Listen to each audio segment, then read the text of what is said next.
Hello बच्चों, आप सभी का रूट ऑफ लर्निंग चैनल पर स्वागत है। तो आज हम आपकी कक्षा 8 का मॉडल प्रश्न पत्र यहाँ पर 3 हल करने वाले हैं। बिल्कुल आसान तरीके से होगा जैसे हमने पहले प्रश्न पत्र हल किए थे। यहाँ पर 1 से 8 जो प्रश्न दिखाई दे रहे हैं वो वस्तुनिष्ठ प्रश्न है, यानी ऑब्जेक्टिव टाइप प्रश्न है। यहाँ पर आपसे बोला गया है कि प्रश्न यहाँ पर क्या है कि -11/15 गुणा -3/7 बराबर -3/7 गुणा -11/15 संख्या को केवल रिवर्स किया गया है।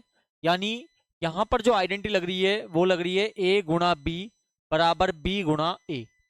और ये वाली जो आइडेंटिटी है आपने पार्ट 1 में पढ़ा होगा। ये आइडेंटिटी होती है गुणन क्रम विनिमयता। ठीक है ना, ये इसकी आइडेंटिटी होती है, तो इसलिए इसका सही आंसर हो जाएगा ए ऑप्शन यहां पर हो जाएगा। यहां पर दिया हुआ है x-4 बराबर 5 का हल क्या होगा। देखो हम 4 को यहां पर भेजेंगे तो ये जब 4 यहां पर जाएगा तो माइनस किस में हो जाएगा, प्लस में हो जाएगा। तो यहां पर सही आंसर क्या हो जाएगा हमारा, द ऑप्शन हो जाएगा 5 + 4। अगला क्या है, वर्ग के चारों कोणों का माप कितना होता है। तो चारों कोणों का माप होता है मेरे भाई 90 डिग्री, यानी सभी कोणों का मान 90 डिग्री होता है। ठीक है ना। अगला प्रश्न है 6400 का वर्गमूल क्या होगा। 6400 का क्या वर्गमूल क्या होगा। देखो आपने वर्गमूल निकाले होंगे, दो विधि होती है। एक होती है आपके अभाज्य गुणनखंड विधि और एक होती है भाग विधि। तो भाग विधि से बिल्कुल आसान आसान तरीके से हम कर सकते हैं। दो दो के जोड़े बनाओ। 64 का जो वर्ग होता है वो होता है 8, यानी 8 ही 8 ही 64। और डबल जीरो का मतलब हो गया 1 जीरो, तो आंसर क्या हो जाएगा यहाँ पर 80। तो बी ऑप्शन हो जाएगा बे 80 यहाँ पर हो जाएगा। 8 की पावर 3 का मान क्या होगा, यानी 8 को हमें क्या करना है, 3 बार गुणा करना है। 8 ही 8 ही 64 गुणा 8 कर दो, कितना हो गया 512। ठीक है ना। तो यहां पर सही आंसर क्या हो जाएगा, द ऑप्शन हो जाएगा 512। अगला प्रश्न क्या है, पी मूलधन आर ब्याज की दर तथा एन समय होने पर चक्रवृद्धि ब्याज का सूत्र क्या होता है। देखो चक्रवृद्धि ब्याज का सूत्र होता है मूलधन ब्रैकेट में 1 + दर बटे 100 और पावर में समय या एन। अब यहां पर देखो कुछ है क्या, देखो यहां पर ये रहा, पी का मतलब होता है प्रिंसिपल यानी मूलधन, 1 + आर का मतलब होता है रेट यानी दर। ठीक है ना। पी का मतलब क्या है, मूलधन गुणा 1 + दर बटे 100 और पावर में एन, एन का मतलब है समय। यही सूत्र यहां पर है, तो ये हमारा आंसर हो जाएगा, सही ऑप्शन यहां पर हो जाएगा। अगला क्या है, 8/3 की पावर 24 में घातांक क्या है। यदि आधार पूछता तो हो जाता 8/3, और यदि घातांक पूछा है तो घात का मतलब पावर कितनी है मेरे भाई, 24। तो इसलिए सही आंसर क्या हो जाएगा, सही ऑप्शन हो जाएगा 24। ठीक है। अगला प्रश्न क्या है यहाँ पर, अगला प्रश्न है अति लघुरात्मक प्रश्न। और हमें यहाँ पर बोला गया है कि -5/3 भाग 2/5 का मान क्या होगा। तो यहां पर देखिए -3/5 भाग 2/5, हम भाग को क्या कर देते हैं, गुणा कर देते हैं। यहाँ पर 3 है, ये यहाँ पर क्या है, ये 3 है, इसको सही कीजिएगा। -5/3 भाग क्या है, 2/5 है। तो भाग को हम कर देते हैं गुणा, और पीछे वाली संख्या हो जाती है रिवर्स। कैसे, यहाँ पर क्या कर देंगे, भाग को गुणा कर देंगे और पीछे वाली संख्या को रिवर्स कर देंगे। यानी नीचे वाली संख्या ऊपर आ जाएगी और ऊपर वाली संख्या नीचे चली जाएगी। अब यहाँ पर 50 25 हो गया, और 3 दूनी क्या हो गया, 6 हो गया। माइनस प्लस क्या कर देंगे, माइनस कर देंगे। तो यहाँ पर अगला प्रश्न है 3x - 5 बराबर x + का 2। तो हमें क्या करना होगा, यहाँ पर लिखा हुआ है 3x - 5 बराबर x + का 2। यहाँ पर x का नंबर लेके आइए, प्लस किस में हो जाएगा, माइनस में हो जाएगा। नंबर को नंबर के पास लेके जाएंगे, माइनस प्लस का हो जाएगा। तो 2x बराबर कितना हो गया, 7 हो गया। x को बाहर कर दो, ये जो गुणा में है वो चला जाएगा भाग में। ठीक है ना। एक हमारा 7वां प्रश्न छूट चुका है, उसे अब ये कंप्लीट करने के बाद 7वां प्रश्न भी देखेंगे। 9 की पावर 3 को विषम संख्याओं के योग के रूप में स्पष्ट कीजिए। यानी आपको क्या करना है, यहाँ पर जो आपको प्रश्न दिया हुआ है इसको विषम संख्याओं के रूप में आपको निरूपित करना है। देखो पहले आपको यहाँ पर 9 को 3 बार गुणा करना होगा। तो 9 9 81 गुणा 9 करो, कितना आएगा, 729 आएगा। ठीक है ना। अब आपको विषम संख्या लेनी है और वो क्रमागत लेनी है। वो कैसे लेनी है, आपको क्रमागत लेनी है। जैसे 73, फिर कितनी आएगी 75 अगली विषम संख्या। ये तो देखो थोड़ा कोड है जो आपको याद रखना होगा। 73 75 फिर कितना आएगा 77, फिर कितना आएगा, अगला आ जाएगा भाई 89, फिर कितना आएगा 81, फिर आएगा 83, फिर कितना आएगा 85, कितनी हो गई 1 2 3 4 5 6 7, 1 2 3 4 5 6 7, फिर आएगा 87 और फिर आएगा 89। तो इस प्रकार इन सभी को आप जोड़ लो, ये 9 बार लिखा है मैंने, ठीक है ना। यहाँ पर 9 की पावर 3 थी, इसका मतलब 9 को 9 बार लिखा मैंने। और जब आप इनको जोड़ोगे तो आपके पास आएंगे 729, जो कि 9 की पावर 3 का आंसर होता है, ठीक है ना। ये थोड़ा कोड याद रखिएगा आप। 500 रुपए में से 60% राशि खर्च होने पर शेष बची राशि कितनी होगी। देखो 60% खर्च कर दी, तो 60/100 गुणा कितने रुपए में, 500 रुपए में। 2 जीरो से 2 जीरो कट गया, कितना आ गया 300 रुपए, ठीक है ना। तो 500 रुपए में से 60% राशि खर्च होने पर शेष राशि कितनी बची। तो यहाँ पर वैसे 300 रुपए है, यदि पूरा आपको आंसर निकालना है तो 500 रुपए था, इसमें से 300 आप माइनस कर दो तो कितना आंसर आ गया आपके पास, 200 आ गया। तो इस प्रकार आप इसका आंसर निकाल सकते हो, ठीक है ना।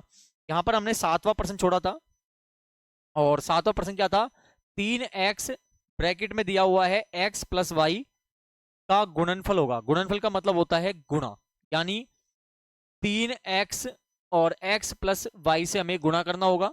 तो 3x कितने हो गए, 1 और 1 2 हो गया, और 3x को y से कर दो, क्या आ गया 3xy आ गया। इसमें है क्या, बिल्कुल है, ये ऑप्शन हो जाएगा हमारा, ए ऑप्शन यहाँ पर हो जाएगा, ठीक है ना। अगले प्रश्न पर बढ़ते हैं। देखो अति लघुरात्मक प्रश्न हमारे पूरे हो चुके हैं, लघुरात्मक प्रश्न पर बढ़ते हैं, जो कि खंड ए में हम पढ़ रहे हैं। यहाँ पर हमें प्रश्न नंबर 13 जो कि दिया हुआ है, 5 की पावर 0 प्लस 4 की पावर 0 प्लस 3 की पावर 0। जब भी किसी की पावर 0 दिखे तो वहां पर मान लेना आंसर 1 आएगा, ठीक है ना। तो कितना आंसर हो गया 3, जबकि यहाँ बोलता है शून्य होता है, जबकि शून्य नहीं होता है भाई, 3 होता है, तो ये हो जाएगा असत्य। अगला दिया हुआ है a की पावर m गुणा b की पावर m। जब भी इस प्रकार से है तो a गुणा b हो जाएगा, दोनों की पावर सेम है, तो इस प्रकार हम इसको लिख देंगे। तो इसका आंसर ये होगा, जो कि यहाँ पर गलत है, तो ये भी हो जाएगा असत्य। अगला क्या है, ध्यान से देखिएगा, 3 की पावर m गुणा 3 की पावर -3 बराबर 3 की पावर 5। दोनों में हम 3 कॉमन ले लेंगे, गुणा होने पर पावर हो जाती है प्लस, क्या हो जाती है मेरे भाई, प्लस हो जाती है, ठीक है ना। 3 से 3 को काट देंगे, तो यहां पर क्या हो गया, m plus minus minus, number को यहां पर भेज दो, माइनस किस में हो जाएगा, प्लस में हो जाएगा। तो m का मान कितना आएगा 8, है क्या यहाँ पर, नहीं है, तो ये भी क्या हो गया, असत्य हो गया। इसी प्रकार देखो अगला पॉइंट क्या है यहाँ पर, अगला जो पॉइंट है यहाँ पर, अगला पॉइंट है हमारे यहाँ पे -2 की पावर m प्लस 1 गुणा -2 की पावर 4 बराबर -2 की पावर 6। दोनों डिजिट सेम है, दोनों का कॉमन 1 हो जाएगा। गुणा होने पे पावर होती है प्लस और भाग होने पे पावर होती है माइनस। तो यहाँ पर क्या कर देंगे, दोनों पावर को हम क्या कर देंगे, प्लस कर देंगे, ठीक है ना। अब यहाँ पर क्या कर देंगे, -2 से -2 को काट देंगे, तो m प्लस 1 और 4 कितना हो गया 5। नंबर को यहाँ पर भेज दो, प्लस किस में हो जाएगा, माइनस में। तो m का मान कितना आ गया 1, बिल्कुल 1 होता है, तो ये क्या हो जाएगा हमारा, सत्य यहाँ पर हो जाएगा, ठीक है ना। अगला प्रश्न देखते हैं, अगला है रिक्त स्थानों की पूर्ति कीजिए। देखिए अगला प्रश्न क्या है यहाँ पर, बेलन के आधार की परिधि क्या होती है। देखो बेलन जो होता है वो इस प्रकार से होता है, ठीक है ना। ये आधार का मतलब ये वाला हिस्सा, यानी ये गोल हिस्सा, और ये जो गोल हिस्सा है वो कहलाता है हमारा वृत्त, ठीक है ना। और वृत्त की जो परिधि का सूत्र होता है वो होता है 2πr, ठीक है ना। अगला क्या है, 1 मीटर क्यूब में कितने सेंटीमीटर क्यूब होते हैं। देखो 1 मीटर में होते हैं 100 सेंटीमीटर, ठीक है ना। क्यूब का मतलब पावर 3, यानी इसको 3 बार गुणा कर दो, 1 बार तो हो गया, 2 बार, और ये हो गया 3 बार। तो 2 और 2 4 और 2 6, तो 6 जीरो लगा दो यहाँ पर, ठीक है। तो इसका सही आंसर क्या हो जाएगा हमारा, यहाँ पर सेकंड वाला ऑप्शन हो जाएगा, ठीक है ना। घनाभ का आयतन आधार के क्षेत्रफल। देखो घनाभ जो होता है वो कमरे के आकार का होता है, जैसे कमरा जब हमारा होता है ना, उस प्रकार का फिगर होता है घनाभ।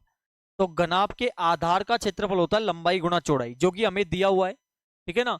तथा किसके गुणनफल की होगा, लंबाई गुणा चौड़ाई गुणा होता है भाई ऊंचाई के बराबर। तो ऊंचाई क्या है इसमें दी हुई है, तो ये आंसर हो जाएगा ऊंचाई। अगला क्या है, समचतुर्भुज का क्षेत्रफल विकर्णों का क्या होता है भाई, विकर्णों का आधा होता है। यदि गुणनफल उसका किया जाए तो क्या होगा, आधा होगा, क्योंकि समचतुर्भुज का क्षेत्रफल होता है 1/2 गुणा d1 into d2। d1 into d2 का मतलब हो गया विकर्णों का गुणनफल का क्या होगा, आधा। तो इसका आंसर क्या हो जाएगा, आधा यहाँ पर हो जाएगा। ठीक है, अगला प्रश्न देखते हैं। अगला क्या है यहाँ पर, स्तंभ ए और स्तंभ जो ब आपको दिया हुआ है, इनको मिलान करना है हमें। ठीक है, यहाँ पर दिया हुआ है, देखो गुणा करना है केवल 5 को 3 से, क्योंकि आयतन का सूत्र जो होता है वो होता है लंबाई गुणा चौड़ाई गुणा ऊंचाई। तीनों को हम गुणा कर देंगे, 5 तिया 15, 15 सत्ता 105, 105 ए की पावर 1 2 3, 3 और 4 कितना हो गया 7। तो इसका आंसर हमारा ये हो जाएगा नंबर 2। इसी प्रकार 2 2 चौके 8, 8 या 8 64, पी क्यू आर, इसका आंसर हो जाएगा चौथा पॉइंट। यहां पर क्या हो जाएगा, 2 दूनी 4, एक्स कितना हो गया 1 2 3, 3 और 1 4 हो गया, वाई कितने हो गया 1 2 और 3 4 हो गया। तो इसका आंसर ये हो जाएगा, और लास्ट वाले का ऑटोमेटिक थर्ड वाला पॉइंट यहां पर हो जाएगा। ठीक है ना, अगला प्रश्न देखते हैं। यहां पर दिया हुआ है हमें, वनस्पति विज्ञान के एक प्रयोग में समान प्रयोगशाला परिस्थितियों में 2 पौधे ए तथा बी उगाए गए। 3 सप्ताहों तक उनकी ऊंचाइयों को हर सप्ताह के अंत में मापा गया। परिणामों को निम्न आलेख में दर्शाया गया है। देखो, ये जो आपको ये लाइन चल रही है ना, ये वाली जो लाइन है, ये तो भाई है किसकी, ये वाली जो लाइन है ये तो आपको दी हुई है यहाँ पर, जो कि ए की है, और जो दूसरी वाली लाइन चल रही है वो यहाँ पर बी की है। ठीक है ना, तो यहाँ पर दिखाया हुआ है कि आपको ए का निकालना है कि 2 सप्ताह बाद कितना होगा। ठीक है ना, यहाँ पर ए के दोनों निकालने हैं कि 3 सप्ताह बाद कितनी ऊंचाई होगी और 2 सप्ताह बाद कितनी होगी। तो देखो 2 सप्ताह बाद कितनी ऊंचाई होगी, यहाँ पर देखो ये दिखाई दे रही है आपको, और इस लाइन पे मिलाओ, 6 और 8 के बीच में कितनी हो गई, यहाँ पर 7 हो गई। अरे भाई 6 और 8 के बीच में कितना आएगा, 7 आएगा। तो इसका आंसर क्या हो जाएगा, 7 सेंटीमीटर यहाँ पर हो जाएगा। और 3 सप्ताह के बाद के ए की ऊंचाई कितनी होगी, 3 सप्ताह बाद कहाँ है, यहाँ पर, और यहाँ पर ए का एरा। ठीक है ना, तो यहाँ पर चेक करिए कितनी होगी, तो यहाँ पर हो जाएगी 10 समथिंग, कितनी आ रही है, यहाँ पर 9 आ रही है। ठीक है ना, तो इस प्रकार आपको इनको सारे पॉइंटों को सोल्व करना है, जो कि आप आसान तरीके से कर पाएंगे। तो बाकी के जो क्वेश्चन बचे हैं, ठीक है ना, इनको हम नेक्स्ट यहाँ पर वीडियो में करेंगे, जो कि लघुरात्मक प्रश्न है। और इनसे अलावा इनके दीर्घ उत्तरीय प्रश्न भी है, उन्हें हम नेक्स्ट वीडियो में ही क्लियर करेंगे, क्योंकि बहुत बड़ी वीडियो तैयार हो जाएगी। और आपसे मुलाकात होगी नेक्स्ट वीडियो में। जिन बच्चों ने चैनल अभी तक सब्सक्राइब नहीं किया है, प्लीज़ चैनल सब्सक्राइब करें, लाइक करें और वीडियो को ज़्यादा से ज़्यादा शेयर करें। बहुत बहुत धन्यवाद।